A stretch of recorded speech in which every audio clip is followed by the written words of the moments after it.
여러분 안녕하세요. 호수파파입니다. 이번 영상은 예전에 올렸던 계약을 잘하는 사람들의 특징 1편에 이은 두 번째 영상입니다.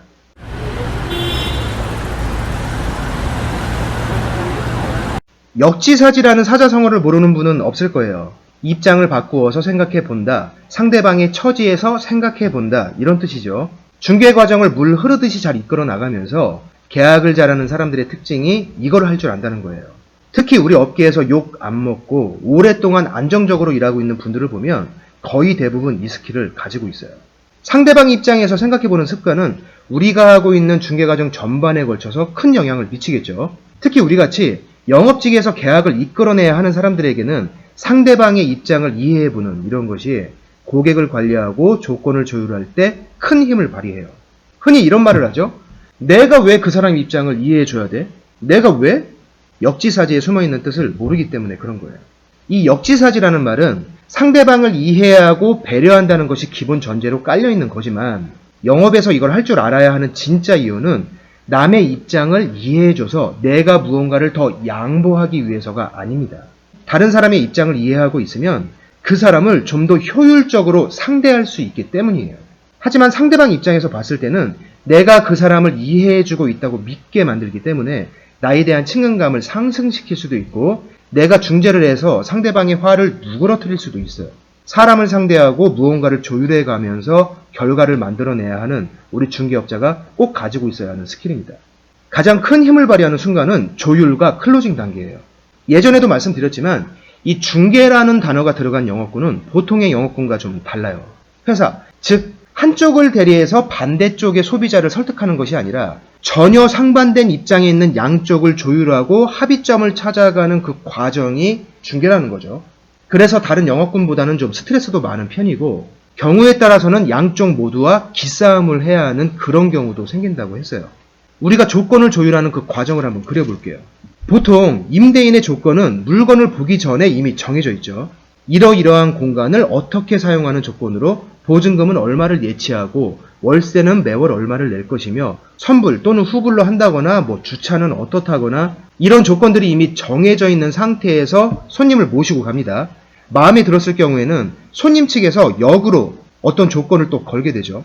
보증금을 어떻게 조율해 달라거나 월세를 얼마까지 깎아 달라거나 도배장판을 해달라거나 업무용 같은 경우에는 렌트프리가 나오기도 하고 임차인 측에서도 이런 조건들이 나온 상태에서 우리가 최종적으로 양측을 조율해보고 합의점이 나오면 계약으로 이어지죠.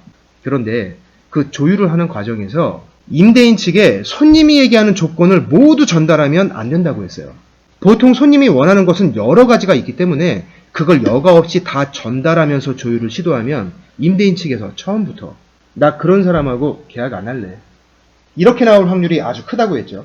그래서 임대인도 좀 생각해 볼 여지가 있을 정도로 그 정도로 조건을 좀 다듬어 준 다음에 협상에 들어가야 되는데 이때 임차인이 얘기하는 조건 중에서 어느 것을 버리고 어느 것을 조율해 볼지 협상을 시작하기 전에 이걸 먼저 파악해 보는 것이 첫 번째 순서예요. 임차인이 얘기하는 걸 다 들어주는 호구 임대인은 현실에 없으니까 이때 임차인의 입장에서 생각해 보고 임차인의 입장을 충분히 이해해 본다면 임차인을 대변해서 모든 조건을 최선을 다해서 전부 다 조율을 해본다는 게 아니라 현실적으로는 절대 그렇게 되지 않기 때문에 지금 이 임차인에게 진짜로 필요한 조건이 어떤 건지 그걸 정리해보는 게 정말 쉬워진다는 뜻입니다.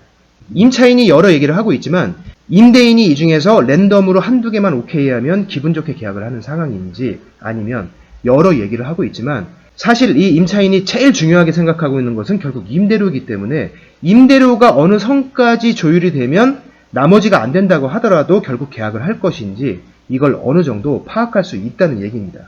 이 역지사지를 잘하는 사람은 자신만 잘하는 것이 아니라 상대방에게도 이 역지사지를 하게끔 만들어요. 임차인이 요구하는 것을 임대인이 해주지 않을 때 임대인 입장에서는 왜 이걸 해주기 어려운지 그 이유를 임차인이 잘 이해할 수 있도록 비록 조율이 안 되긴 했지만 임차인도 임대인 입장을 충분히 이해하고 기분이 상하지 않도록 상황을 그렇게 끌어갑니다. 임차인 측에서 좀 무리한 요구가 나오는 반대의 경우에도 마찬가지예요. 우리가 중개를 하다 보면 임대인과 임차인의 다툼을 중간에서 중재해야 하는 경우도 생기죠. 이런 다툼들은 사실 굉장히 작은 감정에서 시작되는 경우가 많아요. 별것도 아닌데 서로 이해를 하지 않고 자기 주장만 하다가 감정의 골이 깊어져서 큰 다툼으로 번지는 경우가 많습니다. 정말로 책임 소재를 낱낱이 밝혀내서 이 사태를 누군가가 반드시 책임져야 되는 그런 경우는 현실에서 그렇게 많지 않아요. 이럴 때 하수는 머리 아플 것 같으니까 처음부터 발을 빼버려요. 결국은 둘 모두에게 욕을 먹습니다. 중수는 누구 편을 드는 것이 더 유리할지 생각해보고 한쪽 편을 듭니다. 반대쪽에선 엄청난 욕을 먹어요.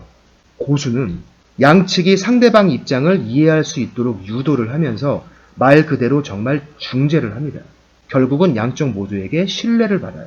역지사지를 해보는 사람만이, 그걸 할 수 있는 사람만이 다른 사람에게도 상대방을 이해할 수 있게끔 이끌어가면서 상황도 수습하고 사람들이 자기를 신뢰하게끔 만들어가죠.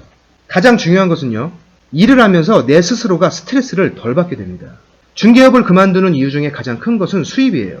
하지만 그것만큼 많은 이유가 사람에 대한 스트레스 때문이거든요. 우리가 일을 하다 보면 나와 다른 사고방식의 사람들을 많이 만나게 돼요. 저 사람이 왜 이걸 갖다가 나한테 클레임을 거는지, 저 사람이 왜 이걸로 나한테 시시비비를 따지고 있는지, 저 사람이 왜 나를 불편한 눈빛으로 쳐다보면서 나를 기분 나쁘게 하는지, 세상에는 못된 또라이들이 정말 많은 것 같이 느껴질 때가 있어요. 여기에서 오는 스트레스들이 나를 위축시키고 나의 자신감과 자존감을 갉아먹고 일하기 싫어지게 만들 때가 많습니다. 이럴 때 저 사람이 그렇게 행동하는 이유를 차분하게 한번 생각해보고 내 스타일은 아니지만, 내 방식은 아니지만 그래도 그 사람의 입장에서 이해해보려고 한다면 다는 아니더라도 상대방 행동을 어느 정도 이해할 수 있는 경우가 많습니다. 그 순간 나의 스트레스는 상당 부분 사라져요. 이렇게 상대방 입장에 서서 상대방을 이해해 보려고 하는 이런 습관들은 꼭 상대방을 위해서뿐만이 아니라 나의 실력이나 나의 실적에도 큰 영향을 미치면서 나의 멘탈을 보호하는 데도 큰 도움을 줍니다. 그리고 이거는 특별한 사람만이 갖고 있는 대단한 스킬이 아니에요. 역지사지는 그냥 습관입니다. 마음만 먹으면 누구나 할 수 있는 거죠. 자, 오늘은 일을 잘하는 사람들의 특징, 두 번째 이야기, 더불어 안정적으로 오래 일하는 사람들의 공통점, 역지사지에 대한 얘기를 해봤습니다. 오늘 영상 여기서 마치겠습니다. 고맙습니다.